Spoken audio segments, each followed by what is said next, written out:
May high blood ako nang duwala ga normal ang akon nga BP tungod pagit sa akon nga thyroid bala nga ara sa akong liog do gamat-amat siya gamay.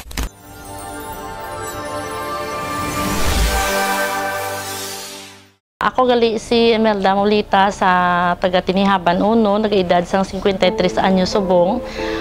Sa una may high blood ako nang duwala ga normal ang akon nga BP.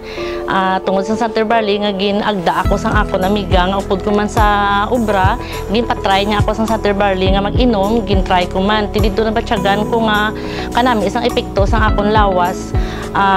Nagkuha ko sa sige-sige sa ulihin na monitor ko subong akong BP normal gikatama tungod sa Center Barley ang tanan kong ginabatsyag dogin panami yagid ang kakapoy sa akong lawas daw ka energetic ko kung makainom ko sini kani subong wala ko ga pabaya sini ga kuha ko permis sa iya kay tungod sa Center Barley dako gid ang nabulig ya kag tungod pagit sa akon nga thyroid bala nga ara sa akong liog do gamat-amat siya gamay tungod sa Center Barley ginpa nami ang akon nga kondisyon.